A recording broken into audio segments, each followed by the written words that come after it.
Hey guys what's up, this is Siddharth and you are watching SIT technology. तो guys आज हम बात करने वाले हैं ब्रॉडबैंड के बारे में। तो गाइस ब्रॉडबैंड की मैंने वीडियो बनाई थी। ब्रॉडबैंड की वीडियो पे बहुत लोगों के क्वेश्चंस आए हैं, बहुत सारे क्वेश्चंस हैं, बहुत सारी क्वेरीज हैं लोगों की, जो बहुत ज़्यादा मिसअंडरस्टैंडिंग है, जो लोगों को पता ही नहीं है क्या है ब्रॉडबैंड क्या नहीं है। तो आज उसी में से मैं एक क्वेश्चन लेकर आया हूँ, ब्रॉडबैंड वर्सेज मोबाइल डाटा की। तो अगर बाकी ब्रॉडबैंड के बारे में इन्फॉर्मेशन पूरी जाननी हो तो आई बटन में मैं लिंक दे दूंगा, वो भी आप देख लीजिएगा। तो गाइस आज चैनल पर नए हैं तो लाइक शेयर एंड सब्सक्राइब भी कर दीजिएगा। तो गाइस आज हम दोनों के बारे में बताने वाले हैं कि मोबाइल डाटा में क्या है अंतर और ब्रॉडबैंड में क्या है अंतर। मतलब इसे मोबाइल डाटा ज़्यादा अच्छा है, ब्रॉडबैंड ज़्यादा अच्छा है, मोबाइल डाटा के प्राइस क्या है, ब्रॉडबैंड के प्राइस क्या हैं, और आपका क्या कहते हैं, इसे मोबाइल डाटा को कहाँ ले जाया जा सकता है, ले जाने में मोबाइल डाटा ज़्यादा कम्फर्ट है या फिर ब्रॉडबैंड ज़्यादा अच्छा है, स्पीड ब्रॉडबैंड की ज़्यादा अच्छी है या फिर मोबाइल डाटा की ज़्यादा अच्छी है। तो गाइस आज सभी चीज़ मैं इस वीडियो में आज क्लियर करूँगा। अंत तक इस वीडियो को ज़रूर देखिएगा और जो भी क्वेरीज हैं वो आप नीचे लिख के डाल सकते हैं। और आज इस वीडियो में ब्रॉडबैंड के बारे में बताने वाला हूँ। पहले तो ब्रॉडबैंड के बारे में क्लियर कर देता हूँ कि ब्रॉडबैंड क्या होता है। ब्रॉडबैंड गाइस एक तरह का डिवाइस होता है, आप उसे अप्लाई करते हैं अपने एरिया के हिसाब से। आपके एरिया में अगर मोबाइल डाटा की स्पीड अच्छी नहीं आ रही है या फिर आपको लंबा चौड़ा काम करना होता है, वीडियो अपलोड करनी होती है, या फिर बहुत ज़्यादा नेट का काम है, ऑनलाइन मीटिंग करनी होती है, जैसे कोविड के समय पे बहुत ज़्यादा नेट की ज़रूरत पड़ती है और आपको पता है उसमें हाई डाटा हाई स्पीड का नेट चाहिए होता है। कोई भी ऑनलाइन मीटिंग्स चलती हैं ऑफिस की तो उसमें हाई डाटा चाहिए होता है, तो वो हमें बहुत ज़्यादा ज़रूरी होता है। और मोबाइल डाटा से वो काम हो सकता है या नहीं हो सकता, वो तो आपको पता ही है कि मोबाइल डाटा हमारी कितनी अच्छी स्पीड देता है। जियो हमारे काफ़ी जगह पे अच्छी स्पीड देता है, एयरटेल कई जगहों पे अच्छी स्पीड देता है, लेकिन कई जगहों पे उनकी स्पीड बुरी भी आती है, काफ़ी जगहों पे उनकी स्पीड बेकार भी आती है। तो इस वजह से हमारा ज़रूरी हो जाता है वाईफाई का लगवाना या फिर ब्रॉडबैंड का लगवाना। तो गाइस ब्रॉडबैंड पहले समझ लेते हैं। ब्रॉडबैंड मैंने आपको बता दिया एक तरह का डिवाइस है, इसे हम कहीं ले नहीं जा सकते।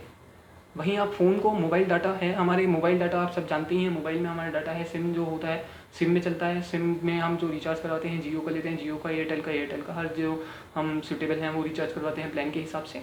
तो उसी में मतलब हम कहीं भी उसे यूज़ कर सकते हैं। हम फ़ोन जहाँ पे लेके जा रहे हैं हमारे साथ मोबाइल डाटा हमेशा अवेलेबल होगा, पक्का होगा।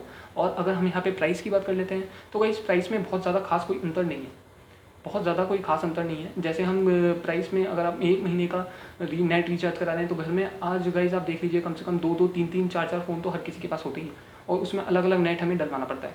तो हमारी कॉस्ट कितनी बैठ जाती है, 600 700 800 के करीब हमें बैठ जाती है टोटल कॉस्ट मोबाइल की, अगर सब मिला लें। और घर घर के लोग अगर वाईफाई, हम ब्रॉडबैंड या फिर वाईफाई लगवा लें, वाईफाई कनेक्शन ले लें, तो घर के सारे लोगों का जितने का भी नेट का पैसा है वो सब बचेगा। आपको खाली टॉक टाइम डलवाना है, टॉक टाइम आप कोई भी सस्ता वाला ले सकते हैं, वो सब सस्ता वाला डलवा सकते हैं। तो घर में जितने भी वाईफाई से वो ब्रॉडबैंड से सब कनेक्ट हो सकते हैं, ठीक है ना। तो गाइस उसमें नेट का हमारा सबका खर्चा बचेगा। तो जितना हमने इक्वल कर लिया उससे ज़्यादा से ज़्यादा 200-400 रुपये ज़्यादा हो सकते हैं ब्रॉडबैंड के। मैं मान सकता हूँ कि 200-400 रुपये ज़्यादा हो सकते हैं उससे। लेकिन गाइस इसमें आपको स्पीड की भी बात कर लेते हैं। इसमें आपको ब्रॉडबैंड में जितनी स्पीड मिलती है ना गाइस, उतनी मतलब आपको मोबाइल डाटा में नहीं अवेलेबल होती है। आपको पता है मोबाइल डाटा हमारे कैसे स्पीड देते हैं, हर जगह उनकी स्पीड आती नहीं है कि कहीं जियो अच्छा चल रहा है, कहीं जियो अच्छा नहीं चल रहा है, कहीं एयरटेल अच्छा चल रहा है, कहीं नहीं चल रहा है। मतलब ज़्यादातर जगह ऐसी होती हैं जिसमें सेटिस्फाइंग स्पीड नहीं आती है। आजकल लाइव स्ट्रीमिंग करते हैं लोग, गेमिंग में लाइव स्ट्रीमिंग चलती है और ऑनलाइन मीटिंग्स चल रही हैं, तो उसमें हर चीज़ के लिए ज़रूरी पड़ता है ना नेट। तो नेट की स्पीड होना सबसे ज़्यादा मेन चीज़ है। हमारी कॉस्ट के बाद आती है नेट की स्पीड, कि नेट कैसा स्पीड दे रहा है। सबसे ज़्यादा हमें ये चीज़ परेशान करती है कि नेट की जब स्पीड नहीं आती है तो गाइस हम बहुत ज़्यादा परेशान हो जाते हैं, सबसे ज़्यादा परेशान होते हैं नेट की स्पीड से। वो कॉस्ट के बाद आपकी सेकंड चीज़ स्पीड है। तो आपको ये चीज़ देखनी ज़रूरी बन जाती है कि स्पीड दोनों में से कौन सी अच्छी आ रही है। तो गाइस अगर आपका हैवी यूज़ है, जैसे किसी भी चीज़ को अपलोड करना है, ऑनलाइन मीटिंग चल रही है, लाइव स्ट्रीमिंग चल रही है गेम की, तो गाइस आपको लेना है ब्रॉडबैंड, क्योंकि इसमें ब्रॉडबैंड में आपको हाई स्पीड मिलेगी। आपका जो भी लाइव चल रहा होगा, लाइव सेशन चल रहा होगा, ऑनलाइन मीटिंग चल रही होगी लाइव, क्योंकि सब चीज़ हमारी लाइव चलती है ऑनलाइन वगैरह की, जितने भी काम कर रहे हैं, वर्क फ्रॉम होम चल रहा है, तो गाइज़ ये हमारे ब्रॉडबैंड में पूरे होंगे। ब्रॉडबैंड लगवाना यहाँ पे मस्ट हो जाता है।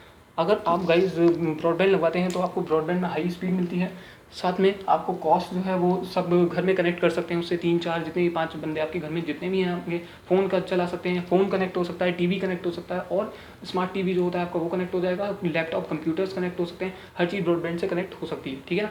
और गाइज़ मोबाइल डाटा की बात कर लेते हैं। मेरा मोबाइल डाटा में अगर हम खाली मोबाइल कनेक्ट कर सकते हैं, और अगर आपको पता ही है कि ज़्यादा अगर हम कनेक्ट कर लेते हैं मोबाइल डाटा की, वैसी स्पीड इतनी कम होती है।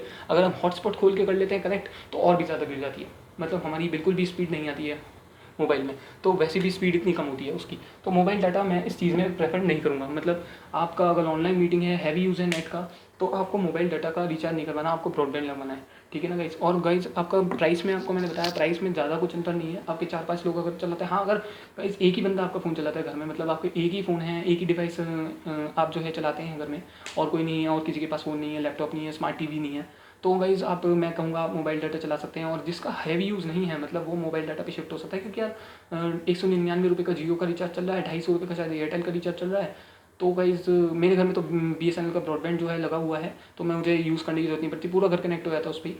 तो आप ले सकते हैं अगर आपका इंटरेस्ट हो तो ब्रॉडबैंड। आप, मैंने ज़रूरतें बता दी हैं, आप अपनी ज़रूरत के हिसाब से शिफ्ट कर सकते हैं। मतलब अगर आपकी ज़रूरत ब्रॉडबैंड वाली है तो ब्रॉडबैंड ले सकते हैं, मोबाइल डाटा वाली है तो मोबाइल डाटा ले सकते हैं। मतलब आपकी स्पीड में, अगर घर पे ही आपके मोबाइल डाटा में अगर अच्छी स्पीड आती है तो आप वो भी ले सकते हैं। मैं किसी को ये नहीं कहूँगा कि ब्रॉडबैंड ले लो, ये लो, या फिर उसे मैंडेटरी नहीं करूँगा, ठीक है ना गाइस। ओके गाइस, आपके डाउट जो भी हैं और भी क्वेरीज हों तो आप इस वीडियो में नीचे डाल सकते हैं। Okay, thanks for watching this video.